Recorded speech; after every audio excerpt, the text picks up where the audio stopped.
What's going on? So we just came up with a new title. It's called Nova Talks, not No Comment. But with me today, it's going to be a great interview. I'm so happy that you're here. We have Zouhair Zamraki, or by his alias that people know, ROCKIN MOROCCAN. That's okay? right. And we got Mohammed Musa in the back. Give him put a little thing. Yeah, let him know. All right, okay. And first off, thank you so much for being on the show. I really appreciate it. Absolutely. And I have a lot of questions to ask you, especially about your business. First things first, you, how old are you? 23. You're 23. You're the same age as me. Yes, sir. And you've grown way more balls and more courage than I've ever done by starting up your own fucking business. Yeah. And the name of your business is called Elite Performance. Correct. So first things first, what is Elite Performance? So Elite Performance is pretty much a third-party company that kind of contracts with gyms, workout studios, so on and so forth, to kind of provide a one-stop shop for all kind of fitness requirements. Okay. First started off with as a self-defense company. I feel like that's one of the most important things for everybody to learn is self-defense. I know it changed my life, as we were talking a little bit before. Yeah. And I feel like it could do so much for a lot of people. So kind of starting off that way, I used to work for a martial arts company, and I taught Krav Maga. I remember that. Yeah. So I taught Krav Maga, which is a military self-defense. And a lot of my students, I started to realize that they don't actually have to particularly use the movements that I teach them, or even use anything self-defense related. It's just the kind of things that it builds into them internally that they use every single day. For example, perfect example actually, I had class is usually pretty late for that Krav Maga class. Usually around 8 o'clock we start. We don't finish till about 9:30. A lot of people, we're all friends in that class, so we kind of hang out for a little bit. Around 9:30, everybody heads home. Right. And one of those nights we were kind of, hanging out. The students were kind of having conversations, waiting for me to close up. We closed up, everybody went home. And the very next day I came back in, and one of my students came up to me and she says, so last night I had left my car keys inside the karate school. Yeah. And she didn't want to call anybody, so she had to walk home at 9:30 at night. Wow. And she lived about a mile or so away. Shit. And she came in, she said she had never ever felt more comfortable doing that in her entire life. Because of the training. She was about 40 years old. Damn. And she has never felt more comfortable walking a mile to her house. Is she short too? Like she looks like short, petite Indian lady, used to work out at the gym all the time. And just from a few months of classes, she felt so confident to walk home by herself and had absolutely no problems. Now that got me thinking, why are people scared to walk a mile down the road? Or why are they scared in general just to walk in whatever the case may be, right? So it's just that level of confidence to kind of know that you can defend yourself at any moment. Absolutely. And I think that's very, very important. And again, just like we were talking before, it's not particular about the movements or about kicking somebody's ass or whatever the case may be. It's more about the confidence that it instills in you and kind of trusting the process, knowing that there is kind of a grander scheme. People come every single day to class and they get beat up and they leave with bruises and that, the other thing. And yet there's still that driving factor. They still want to come in every single day. What's the main reason as to why people start in the first place? So there's a couple different factors. Number one is for self-defense. Yep. Right. They either encountered a situation, their friend encountered a situation. They never want to go through and that. It scared them straight, and they're like, I need to come here. Absolutely, and they know they have to come in. Yeah. The second part, which we talked a little bit about, is a lot of people want to come in kind of to be aggressive, to know how to fight, so this way they look cool or as a party trick, whatever the case is. And they walk in with that mentality, they leave with a whole different aspect, with a whole different paradigm of how they see things. How do you treat the people that come in for the wrong reasons? So I treat them exactly how I treat every single one of my students, right? So at first, we want to build that confidence into them, right? Knowing that, well, first off, you want to know that self-defense is exactly what it is. It's learning how to defend yourself. Yeah. But before it even comes to that, kind of knowing that the steps to take to not even put yourself in a situation to be victimized in the first place. Right. So something as simple as walking down the street with confidence, kind of with your chest high and kind of with an assertive manner, having a smile on your face. Something as simple as that can just, when an attacker sees you, for example, and they want to rob somebody, they're not going to go after somebody that might know what they're doing, somebody who looks confident. Right. They're going to go after somebody who looks kind of scared or timid, or somebody who kind of is not really too confident in themselves, and you can see it in their demeanor. You can see it, yeah. 100% you can see it in their demeanor. And, it all starts with victimizing yourself. You see it in schools all the time. Yeah. Bullies don't pick on the person who's talking to everybody and having conversation, is confident or the people that stand up to them. Right, exactly. Or people who have the confidence to stand up to them. They don't go after those people. Right. Right? They choose the path of least resistance, which is somebody who's not going to say something back, or somebody who's not as outgoing, somebody who's not as confident in themselves. Right. Right? So kind of learning that as a kid, as a teenager, as an adult is such an important part of life, to where, you know, it's just going to set things straight for you, having that kind of confidence and that kind of assertiveness. Right? And I feel like every single person should know that. Now, going back to that question, when it comes to people that come in wanting to kick ass, or, you know, whatever the case may be, just being in a class environment and seeing these people that are literally scared for their lives to go out from, you know, the bus station to their car, you know, maybe a 30-second walk. Right. They're so scared to go at night because it's dark, whatever the case may be, and they're around these people that are genuinely scared for their lives. They just it changes their paradigm, right? It changes the way they see things. In about what time span? So give me a number as to, and I know we spoke about this earlier, right? You said it all depends on the person, how often you show up. But typically, give me like a number in months or years as to, for somebody to start off as a novice, for somebody like me, I don't know how to fight. I'll be completely honest with you. Absolutely. I want to learn how to defend myself. Absolutely. Me coming in, going about 3 days, you know, 3 days out of the week, 5 days out of the week, how long would it take for me to finally master or be fully confident in myself to be able to handle a situation? So in anything that you do in life, it takes about 30 days of consistency to make it a habit, right? After that initial 30 days, you know, again, depending on how fast you learn, it depends on a person-to-person basis, but depending on how fast you learn, you know, after that first month, you get addicted to the training. Absolutely. Right? And then you start coming every single day. And it becomes a lifestyle. And it becomes a lifestyle afterwards. In order for you to develop what's called, you know, muscle memory, which is basically just your body already kind of knowing what to do before your mind has time to think about it. For example, if a martial artist was to encounter something in the street and you know, somebody's attack them, you really don't have time to think. It happens in a split second, right? Right. You kind of have to rely on your body and your movements to kind of do it. Right. And to build that kind of muscle memory, it takes a good about 6 months for it to start developing. 6 months typically? About 6 months, and again, that's if you're training consistently about 3 to 5 times a week, every single, or you know, an hour at least every single time. You're staying after class, you're doing the homework at work, at home. I mean, you know, you're at home practicing, so on and so forth. And again, the more serious you take your training, the sooner it's going to come. And give me like an overview of that muscle memory stuff, right? So for like an example, I'm going to use my examples is like, look, if I were to go, you know, if I was caught in like a dark alley or something like that, and I got caught into a fight, if anybody threw a punch at me, whether it came right or left, I would probably run right into the punch because it's coming at like 1,000 miles per second. Right. But how does that muscle memory, how would that help me or change my, you know, the view that I have when somebody punches me after I'm trained and stuff like that? Right. So when you start taking classes, obviously they don't just throw you in and tell you to fight somebody, right? Obviously you start with drills, you start to trust the process, like we were saying before, and you start going with the first step. So for example, somebody throwing a punch at you, right? Yeah. First day of class, they'll teach you the proper mechanics. Always keep your hands up, duck under the punch every time you see it, and counterattack with your own punch, right? You start doing it slow motion. Then maybe a few weeks you pick up the pace, right? A few days you pick up the pace a little bit. And then all of a sudden, a few months pass by, and now you're sparring, right? And your body's so used to doing that, you know, that movement, ducking underneath, counterattack, duck underneath, counterattack. You're so used to it. That's where the muscle memory comes in. Think of it as driving a car. Yeah. When we first started to learn, there was so many steps. You gotta press the brake, put it in park, let off the brake easily, go onto the gas, start to gradually go.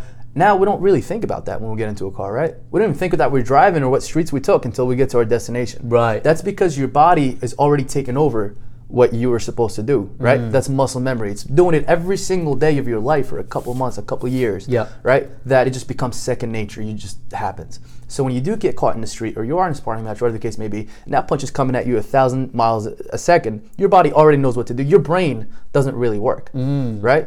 It's your body that kind of responds to it, okay? Got it. Now, what happens when you're attacked in the street, whether you're trained or not, a non-trained person, what's going to happen is called cognitive freezing. Okay. Right? That's when you consciously can't think about what you're going to do next. You freeze up. Yeah. And you see this all the time. And it happens all the time. Fight or flight. If there's a brawl, there's whatever the case may be, cognitive freezing happens. You're either going to fight or you're going to flight, right?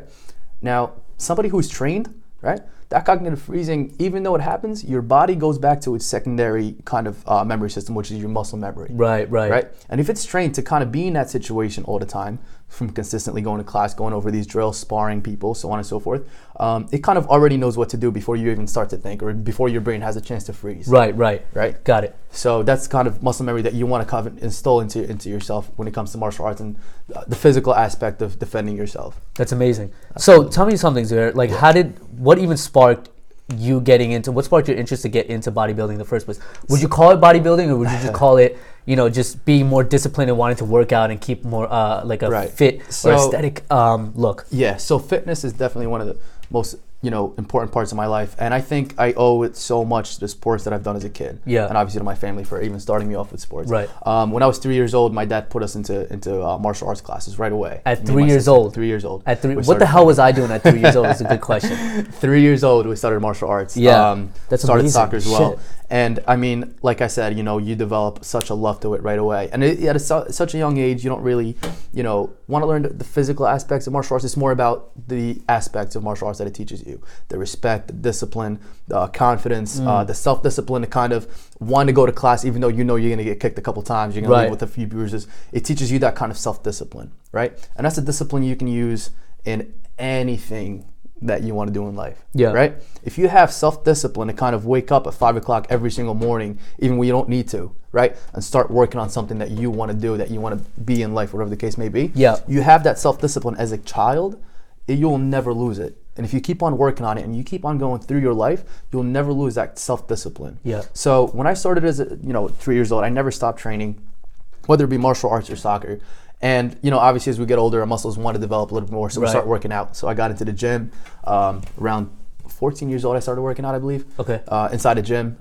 This was, you know, obviously not soccer or martial arts related. It's just me building my muscles so I can be better at those sports. Right. And I kind of fell in love with it. I fell in love with the feeling it gave me, the feeling of even more confidence. You know, your muscles start to develop and you look even better and you feel better. It's like a personal high when you go to the gym. When you get out of the gym. You always hear about, you know, I'm high on life. Yeah. It's actually a thing. When you start working out, you start, you know, it shoots dopamine into your system. Exactly. That's literally what I was just about to say. Exactly. So just like what happens with drugs. So you get addicted to that lifestyle. You get addicted to that feeling. You want to feel it every single day. So whether it be training in martial arts, training in soccer, being at the gym when you don't have practice, you don't have any games or anything like that. Or even, you know, I remember back in high school, I wanted to play, you know, really, really well. So in the wintertime when there's a blizzard, so on and so forth, I would still be out there running. If the gym's closed, I'll be still out there running. That's I got amazing. a treadmill at home, still out there, you know, running, walk, whatever the case may be, just getting that you know, dose of dopamine. You want that dose. And, you know, that kind of addiction is what really drove me. I wanted everybody to kind of have a place to go to when they feel down or they feel depressed or whatever the case may be, and they need that extra boost. And that confidence. And that confidence level to kind of boost up. So,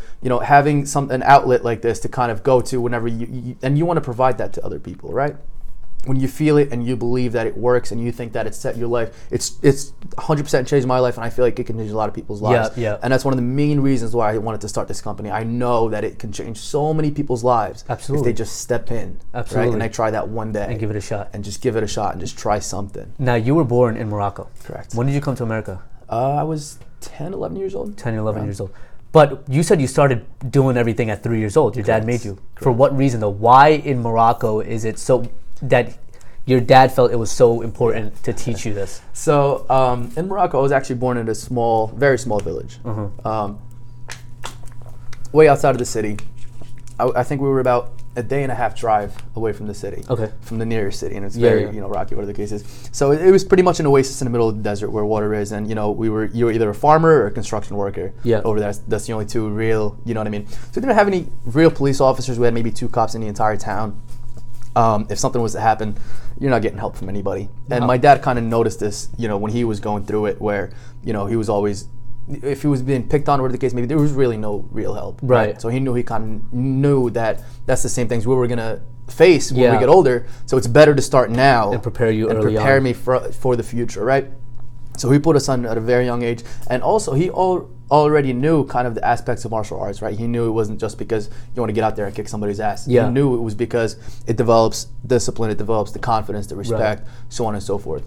So, I mean, I owe it to my dad for kind of, you know, putting us in there at such a young age and kind of developing all these that, you know, very young, and obviously it shows as you grow. Yeah. Right? And I would assume, right, because your dad's Moroccan, my dad's Indian, right? They're very, like, conservative people. They're very, very strict, right? So we were talking about this earlier, is like, well, shit, you just started your own business, Elite Performance, but, like, he would be proud, right? Because one, you're teaching everybody what he taught you when you were young. But how does that, tell me about that story of when you went up to your dad and you're like, listen, I'm starting Elite Performance, and how did he react to that? Yeah.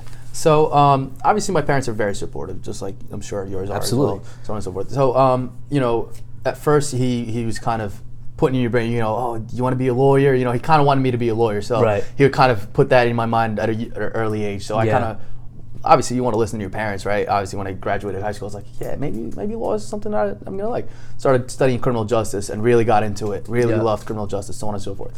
And then afterwards, that I realized that, you know, you're pretty much defending criminals for the rest of your life. There's really no real way of developing a passion for law. Right. Right. And then, you know, my dad was like, oh, why don't you look into financial advising? You know, people at Wall Street make millions of dollars, right. So on and so forth. And, you know, obviously that's a very attractive idea. There's people that are 25, 26 years old making millions of dollars working in Wall Street, right? So why not? You know, so I started studying finance and economics and even started studying data analytics. And that's what I have a degree in right now. Yep. But I started studying it towards working at Wall Street or for a big firm. And it took me until around my junior year to really kind of think about it. And it's the same exact thing. You can't develop a passion for making other people rich. And it's exactly what you do in Wall Street, right? You take a millionaire's money, you invest it in the right stocks, you make him even more money. Right. There's really no love to develop for that either. So then you start to think, you know, well, what do I want to be remembered by? Right. You know, do I want to be remembered for my money or for the money I made other people, or do I want to leave an impact? Right. Right. And that's a little more important to me. So when I started, you know, Elite Performance, and I knew that, like I said, fitness, martial arts, they made such an impact in my life that I wanted to change other people's lives. So, you know, when I wanted to start it, kind of, you know, obviously my parents and my dad, you know, very hesitant, you know, oh, he's not going to come out of college working right away, right? Or making money right away, or whatever the case may be. Right. And, but if you trust your process enough, and if you believe in yourself enough, that should start to sway your parents' decision. Right? So just because I had so much confidence in what I can do, I started bringing my parents with me to my classes. They watched showing me, them exactly. They saw me teach. You know, they saw me kind of training people. I put them through training themselves, so on and so forth. And they started to believe in the process just as well as I did. Wow. And they kind of knew. You know, every single time I'd have a business plan or some type of venture, or whatever the case is, bring it over to them. You know, what do you think of this? What do you think of that? Whatever the case may be. Right. So just kind of having them involved, or always thinking that they're still involved in what I'm doing, is such a great. Number one, they give you a lot of feedback. Obviously, you know, they give you what they think is the right thing to do, whatever the case is. But kind of having them along for the process, it makes them believe in you even more. Right. Right. Because they're seeing it firsthand. Right. Exactly. So they're kind of seeing the end result, and they're seeing you work towards that process. That's amazing, and I feel like people that are watching this, right, especially any ethnic person like Moroccan or Indian, right. It's like I would say like their parents are more so looking for the result rather than the process, 100%. Right? They don't really care about the process. They just want to. They keep saying like, oh, you're not going to make money until you make millions of dollars. And they're like, okay, like I feel like this is a good idea, right? You know what I mean? And but that's amazing though. That's a good thing to let everybody know is like, look, if your parents don't believe you at first, just take them and show them like, 100%. Look, this is what I'm passionate about, and look at this, watch it firsthand, and maybe you can. And honestly, that's never going to happen unless you have a process in place. Right. Right. A lot of people want to start everything. They want to start their own company. That's such an attractive idea to work for yourself, to be your own boss and to make a lot of money. Right. Such an attractive idea. But why isn't everybody doing it? Right? Because they're scared. They're very scared. They're scared. Right? Because they just think that I have to go from being a nobody, graduating college with a ton of debt, to being a CEO of my own company or owning something or whatever the case is and making $1 million. Right? They only see those two steps. Not only that, but they're more worried about like, okay, they want to make money right away. But then when they think like, okay, if I run my own business, this might take longer. This might take 3-4 years. Do I really can I wait 3-4 years to even make $50,000, right? Because you gotta pay your employees or whatever it may be. 100%. Here's a good question though. How do you get over the hump? Because this is something that I was going through before I spoke to Anthony Grupo, right? And he really changed my mindset on this. And I don't know if you went through the same thing. How do you get over the hump of worrying about what people are gonna think about your business and you even starting a business and doing all of this? So just like I was saying before with martial arts, it develops a lot of self-confidence in yourself, right? So when you have enough self-confidence, you don't need other people's approval. Okay. Right? You really stop worrying about what other people are going to think. Right. If you do this, that, or the other thing, or maybe they got the 9-to-5 job and they're making $100,000 and you're still broke after college. Right. But if you have enough confidence in yourself to know you're going to surpass all those people eventually. Yeah. Right. It's not going to matter what they're thinking at the bottom. Right. And like I was telling you before, everybody kind of has their own path in life, and you get to realize that as we get older, we stop to worry about what other people are doing. Right. I don't really care what anybody else is doing. I'll support all my friends to, Absolutely. until I die, but I don't really, But this is your life. You're on your own. I don't here. really think, exactly. And whatever I think, it's not going to affect them. Right. Right? It'll never affect me, the kind of things that other people think about me. Absolutely. Right? So as soon as you kind of get to realize that at the end, there's only going to be you and what you've done in your past. Absolutely. Right? The people that thought, negative thoughts, positive thoughts, whatever the case may be, they might not be there anymore. And you start to realize that at a young age, like I was saying before, I was friends with, a group of people in high school, and now they start to dwindle. Yeah. I start to dwindle. I start getting a little more friends in the things that I'm doing. A lot of other business owners, a lot of other people that are as motivated, that are as driven, that will push you up. Yeah. Right? So you kind of have to, control very, very fiercely your circle of influence, the main people that are there for you. Yeah. You have to control that. And that's one of the things that makes or breaks a person, honestly, is the circle that are around you. Absolutely. As someone said, you're kind of a product or a sum of everybody who's around you. Absolutely. You're the average of the sum of 100%. people around you. Absolutely. Absolutely. So Absolutely. if you have a strong circle of influence where everybody's driving you up, right? And my boss used to always say, if you want to be a millionaire, you hang out with millionaires. Absolutely. And that's the only way to do it. Yeah. If you hang out with other people that are down here, right, you're going to drag you down. Absolutely. You're going to drag you down wanna look subconsciously. It doesn't even have to be a conscious thing to where, I'm working this hard, this guy's only working 8 hours, maybe I should slow down a little bit. It's not that conscious. Yeah. It's very subconscious how they bring you down. Yeah. Right? They see you do better than them subconsciously, even if they love you. Right? As soon as they see you, they want to see you do well. They never want to see you do better than themselves. Right? They will subconsciously start bringing you down. Right? They'll start second guessing everything that you do and kind of making it almost seem like it's a bad decision. Yep. Right? And you kind of have to separate yourself. Again, not burning bridges. Sometimes you might have to burn those bridges, but not necessarily burning bridges, but just kind of distancing yourself from that kind of negativity and looking towards somebody who's going to pull you up. Somebody's already up there, way higher than you. Start hanging out with them. Yeah. Right? And are you motivating your friends right now? I feel like in high school, right, I had like 50 friends. Now I can count all my friends in literally on 2 hands, right?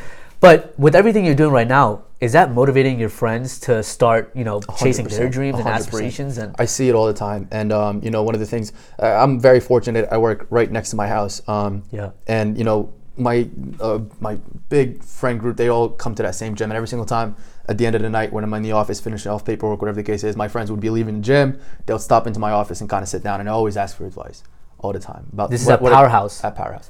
Okay. What do I do to start my own business? Or whatever, or I'm thinking about doing this. How did you start? Whatever the case is, right? Yeah. And you start to kind of realize that they're asking questions about, they would have never asked these questions if they never saw somebody do it first. Right. They would have sticked with the same exact path they were taking, making, working that 9 to 5, making that strict salary. Yeah. Never really going anywhere in life, right? They see you deviate and you're still doing really well. Now they have hope. Now they have hope. Now they know that, I didn't really start from anything. All right, you knew me back in high school. I didn't have a lot of money or anything to kind of start a business with, right? And they see where I started from very, very, very humble beginnings to where, kind of where the end result is heading. So it gives them a glimmer of hope. Yeah. Like, wow, if he could do it, like I can do it Maybe too. I can too, yeah. Right. Not to say I'm the smartest person in the world, not to say I'm the best trainer in the world, not to say any of that. I just took the chance.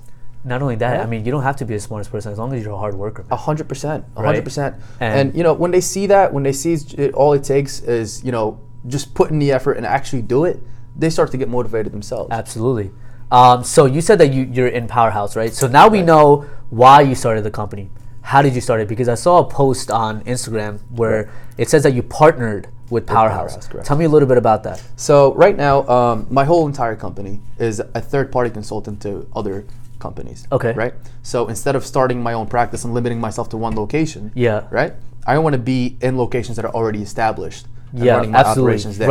Right. So the way I started was first with the self-defense, right? So the martial arts school that I used to work for, there was 4 of them in the area. I went to one of them and I sat down with the lady and I said, I'll pay you rent. Let me use your facility when you guys are closed. And I'll train my own clients. That's fucking amazing. And, obviously we're both winning at this time. You're closed at these hours. Yep. So there's no money coming in for you. Let me occupy that and let me give you money for it. You're paying the rent. Right. Yeah. So let me pay you for it. And, I'll keep all the money that I'm making from my own clients. Right. Right. And, obviously, you go to somebody for self-defense. Like, I don't need that. You know what I mean? I don't need self-defense. You know, that stuff never happens here. I live in Freehold, New Jersey. That never happens here. Right. You always get those. So you got to go to people that need it. So what I did was I went to a guy who worked security. He actually owned a security company. Okay. And he took care of places like Bar A, DJs, a couple clubs in the city. He was a very, it's called black tie protection. I actually just got a contract with Rutgers. Great guy. His name's Steve Hennessy. Phenomenal guy. He brought all his security guards over for a free training class inside that campus, inside that karate school. And I think I had about 25 of his security guards, and man, these guys were big. Really? And these guys were big. I'm talking about, 6'8", 350 pounds. And they didn't know how to like fight or self-defend or anything like that? Nothing. They just had their size. They just had their size. They just had their size. What's up? They don't need to when they have that size. They don't need to, right? Or they feel like they don't need to. Yeah. Until I get there. So when I had those guys come in, I took the biggest guy that they had, and obviously they came in with a very egotistical kind of mentality. Oh, this young little kid is going to teach me how to fight. I got 200 pounds on him. What is he going to teach me? Kind of thing. And you take those guys, and when you start doing demonstrations, you would just show them simple wrist maneuvers or simple ways to take somebody down that requires zero muscle, zero weight, right? And they are literally begging for mercy at your fingers, and they start to realize, holy crap! What if I get one of somebody who knows as much as he does inside the club, and I try to kick him out, and they do something like that to me?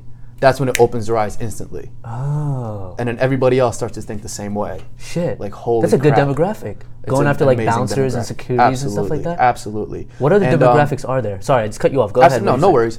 So I started with that demographic, with police officers, bouncers, so on. Not only because it's not really because that's who's going to pay me, or the case is. It's because of the fact that they use it the most. And they need it. Right. They need that's it. That's their job. That's their livelihood. They can't just get up and quit. If something dangerous happens, they got to know to protect themselves. Yeah. Right. They have to. So I kind of went after the people that really, really do need it. Yeah. Police officers, again,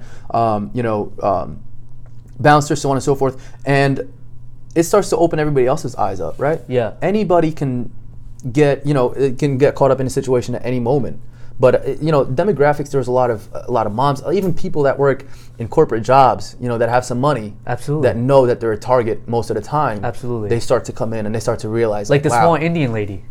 That's a big one. Thank you. Absolutely. Yeah, exactly. That's what I'm saying. So a lot of people they realize that they can be a target at any moment in their lives, and they just come in and they already know that they need it. Wow. Right. And you see this stuff in the news all the time. Yeah. Even the safest neighborhoods, like I said, Freehold, Colts Neck, and you hear them. All you got to do is just go on the town's kind of, the news articles and stuff like that. You see shootings, stabbing, somebody getting beat up, whatever the case may be, all the time. And you really can't say, "Oh, that'll never happen to me," because every single victim that's it happens to probably said the same thing. Yeah, "Oh, this will never happen to me." Yeah, and right. They get caught off every guard, single person said that at least once in their lives. "Oh, that's not gonna happen over here. I live in Freehold. I'm fine." Wow. That's fucking amazing. So I love that. You don't have to live in the inner city to encounter something like this. Yeah. What would you say is like, if you could think of something, what would you think is like one of the biggest challenges for a business like this, if you could think of one? Everything's challenging. Absolutely. No 2 days are ever the same. Yeah. No 2 days. Adaptation is such a great kind of thing to install in yourself and kind of learn in the beginning, especially when you're starting a business, because every single day is all different kinds of obstacles, and if you don't learn how to adapt right away, you'll go out of business right away. Yeah. So we were just talking. I'm obviously injured. I'm going in for surgery. Yeah. In a month, March 1st. So when I started December 3rd inside Powerhouse, and it's only been, I was established for about 2 months, and this happened, and I was the only person working. Right. I'm there from 5 a.m. to almost midnight every single day. Yeah. And now this happened. I have to get surgery, and I have to be out there for a few weeks. How am I going to make money? This is definitely going to tank. Right, that would be a lot of people's mentalities. They would put them in a depressive mode. Right. You got to see it as an opportunity to learn. Right, this happened. All right, lay out all my options. What can I do? Be as creative as possible to kind of find a good option for you. Yeah. Right, to kind of take. You start writing them down. Maybe I hire somebody. Maybe I do this. Maybe I do that. Maybe I do the other thing. Maybe I take out a loan. And you start to weigh the advantages, the pros and cons of every single decision that you came up with. Right. Right, and you take the one with the most pros and the least amount of cons. Yeah. And you implement.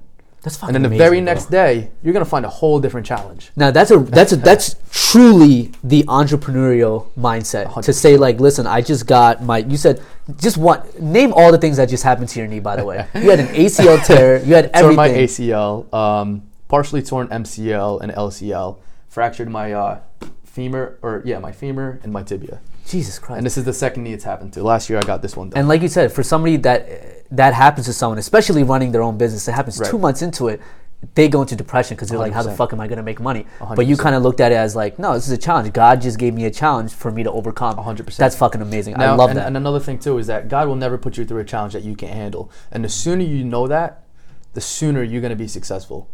Amen. So that's amazing. What kind of brings everybody down is as soon as something negative happens in their lives, they take it as kind of, all right, obviously God doesn't want me to do this. Yeah.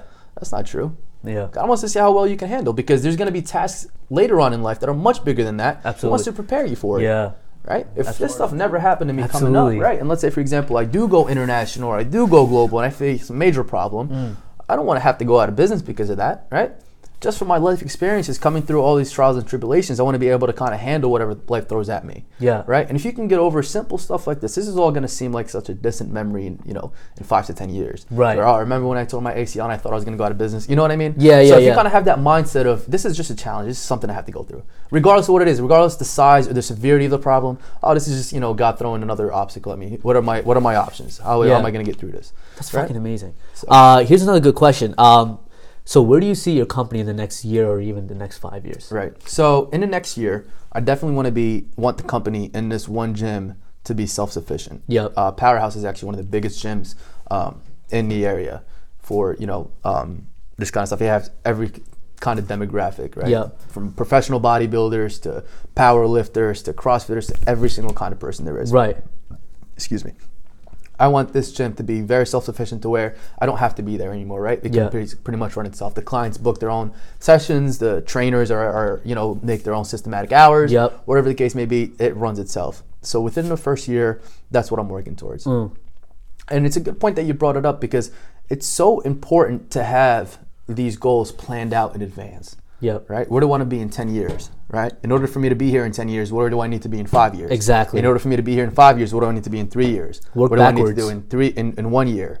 And then you take that 1 year, what do I have to accomplish every single month to get there? Absolutely. And you write up objectives. In this 1 month, for example, I got to do this, that, and the other thing. Break it down by week, then break it down by day, and your life becomes so easy because everything's already written out for Exactly. you. You just have to follow it. 100%. Absolutely. And it becomes just like working a 9 to 5 for somebody. They give you your daily objectives and you try to hit them. Boom. Right? You give yourself daily objectives and you try to hit them. That's how corporations exist, right? They have people that work 9 to 5s that have daily objectives that try to hit them. If they don't hit them, they get fired. So it's very incentivizing to kind of hit your daily, your weekly, and your monthly goals. And you do the same thing for yourself, right? You put that strict threshold on yourself to where this week I have to accomplish this, the next week I have to accomplish this. By the end of the month, I have this done. Yep. Right. And that's where discipline comes from too. 100%. It's like you have to be disciplined. You know what I mean? 9 to 5s, you have somebody like that can, be on they top could of you. they could fire you exactly. Right. But you have to tell yourself like, listen, this is what I really want. But 100%. You can't really fire yourself, but you got to have some sort of discipline to tell yourself that. So in the first year, I want to be self-sufficient in this one gym.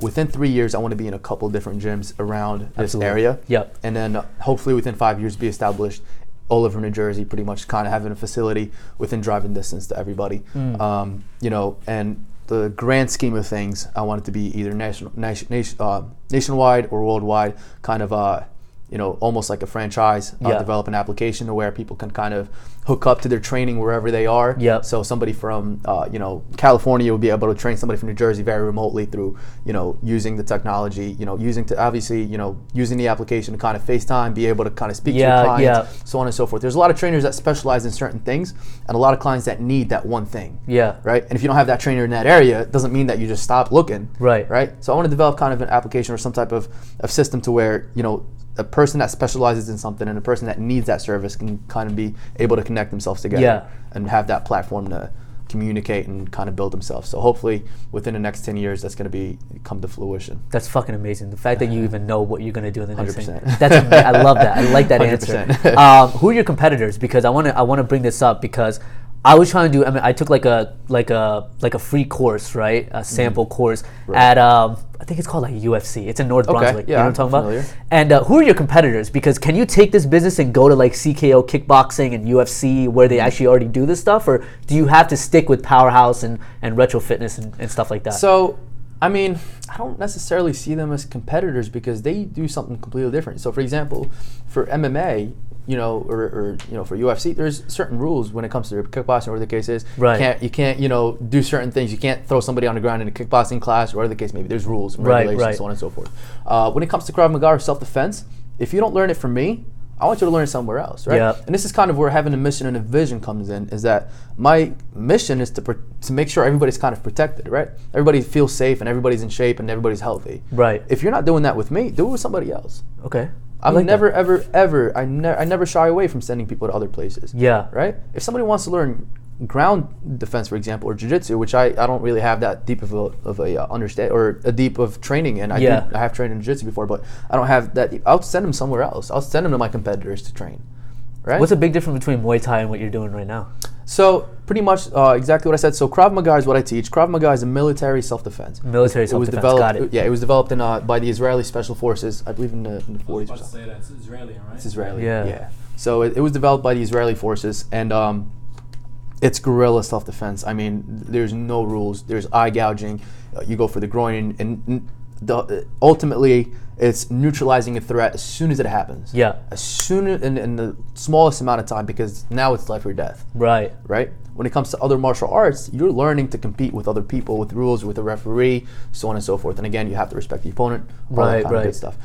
If you're confronted in the street and somebody's holding a knife against you, there's no referee to say, hey, no knife, no knife, yeah. allowed. Respect and everything is out the window in that. That's all out the window. So, not a lot of people are certified to teach something like this. Yeah.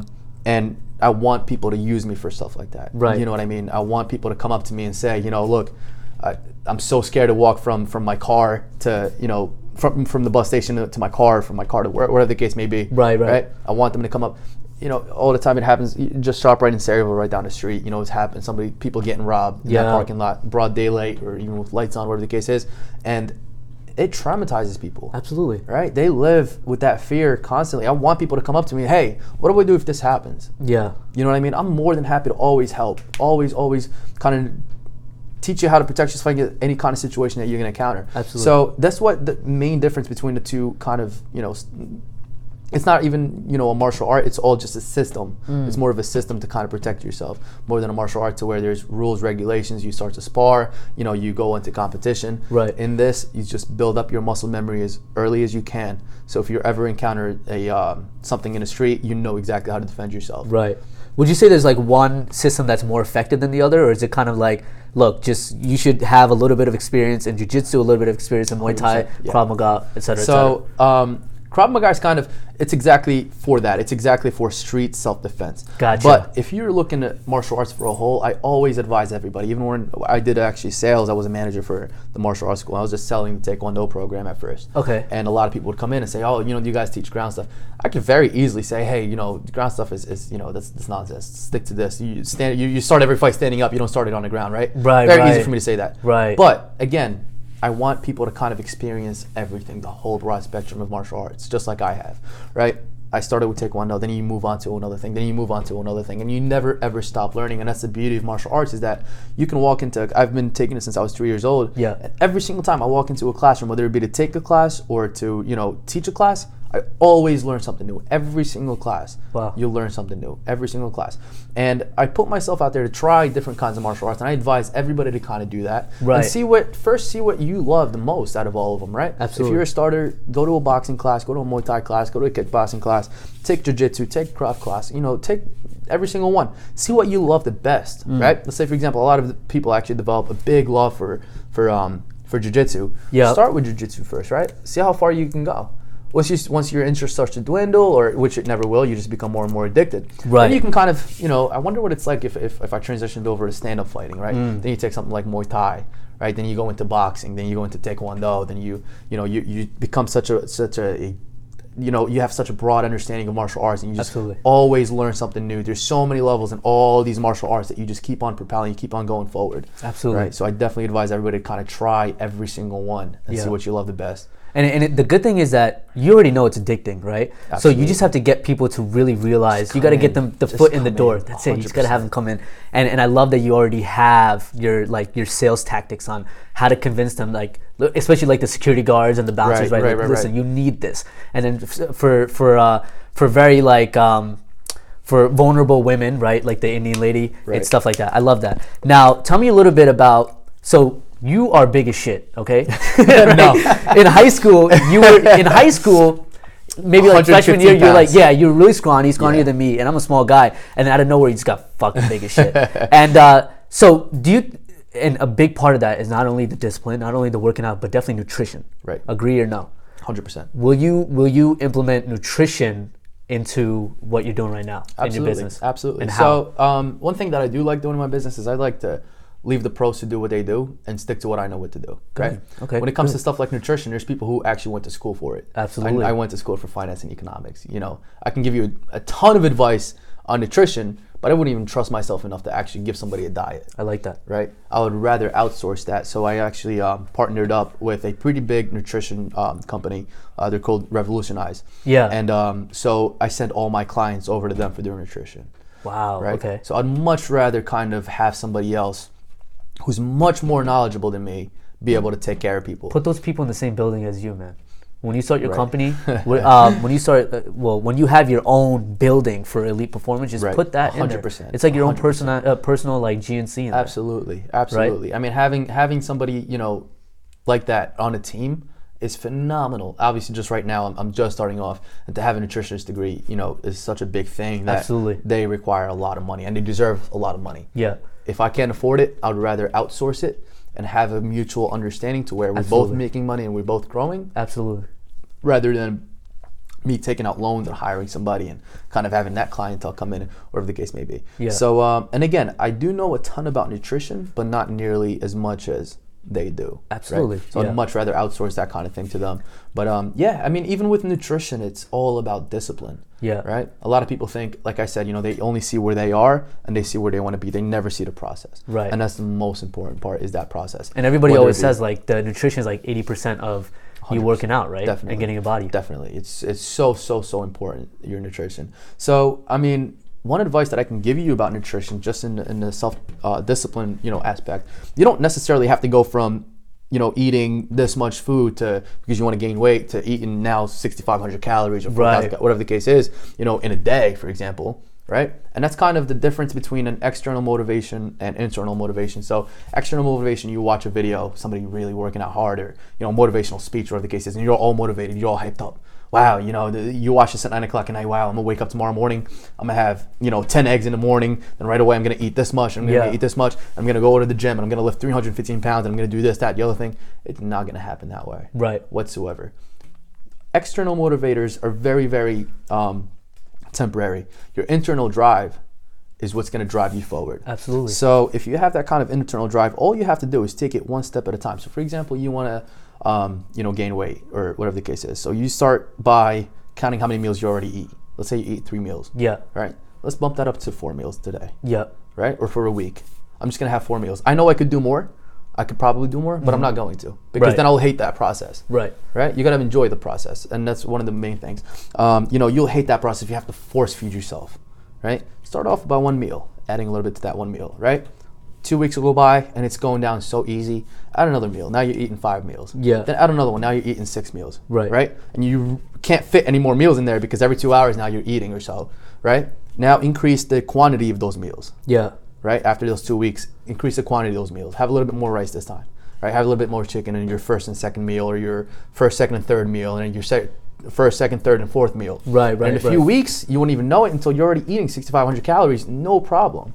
Right? Wow. But if you wake up the very next morning because you saw a motivational video and you try to force feed yourself the 6,500 calories right away, you're going to hate it. You're going to be force feeding yourself, and it's not an enjoyable process, and it's not something you're going to stick to. Right. Right? And this is kind of every aspect in life. It's the same exact thing. If you're broke and you want to be a business owner with a lot of money, and those are the only 2 levels that you see, you'll never make it. Right. Right? If you see the process and what you need to do along the way is kind of having that 10-year plan, the 5-year plan, the 3-year, 1 year, the 1 month, the 1 week, and the 1 day plan. Right. You know what I mean? Kind of having those plans in place and sticking to it, right? when it comes to your meals or, you know, just in life in general, Yeah. you're gonna make it because you set the process yourself, right? So just having those small little steps, you're not dramatically changing anything in your life. Right. It's very little. It's very minor And when until you it realize becomes such a big change. Yeah. I fucking love that. Yo, you are a different human being, bro. I love this shit. I got one last question for you. Sure. So there's millions of people, and I hope that a lot of people watch this, but there are millions of people out there that are our age or younger that want to start their own business, or they want to chase their passion, or they want to, you know, chase their goals and ambitions and whatever it may be. Give me one piece of advice for those people on how they can go about it, like what you're doing right now. Start. Just do it. Just do Like it. that. Honestly. A lot of people always try to find excuses for their lives, and that's where our brain goes automatically. As soon as you have a goal in your mind or you have a great idea, your mind automatically goes to the negative side. Yeah. Right? If you want to start something, you don't have the capital, you're broke. Yeah. You know what I mean? I remember last semester I was taking 6 classes at Montclair. Yeah. Commuting all the way to Montclair, commuting back. 6 classes. I was working part-time. And I was Wow. working on starting my company Woo. while teaching the Krav Maga classes in 2 different locations. Wow. So So when the fuck did you sleep? I don't. I still don't. I get maybe 4 hours of sleep during the week, and then weekends I try to catch up as much as I can. That's fucking But amazing. yeah, I get out of work relatively early because gym closes at 7 o'clock on Saturdays and Sundays. Yep, So usually yep. I try to, you know, finish up my paperwork as early as I can. Around 9 o'clock I'm out, and then, you know, wake up early the next morning and start Yeah. again. But I mean, as important as sleep is, right now there's a lot of things that are more important in my life Absolutely, than that. So, you know, for me, I'm content with the 4 hours. And, you know, again, it's the same exact thing as the process. So let's say, for example, your excuse is you don't have the capital. Just start saving some money, right? Absolutely. It's not that hard. A lot of people, again, they don't have that process. So they think, all right, I'm getting paid, let's say, for example, $1,000 every single month. I'm just going to put that away. I'm going to put $900 out of it, and then I'm just going to take $100 a month for myself. And I'm going to be disciplined. I'm going to do it, this, that, and the other thing. It's not going to work. It's not going to work because that's too dramatic of a change for you to go from living from $1,000 every single month to living on $100 every single month. You have to start very small, right? So one of the things that I learned is to kind of break up, you know, for example, just break up your accounts, the types of accounts that you have. Yeah. You know, you have bills. Every single month, put a percentage. You can even start with $1. Absolutely. Right? Put a percentage of that into your where you pay your bills. For example, 20%. You put 20 cents out of that dollar. In Right, there. right.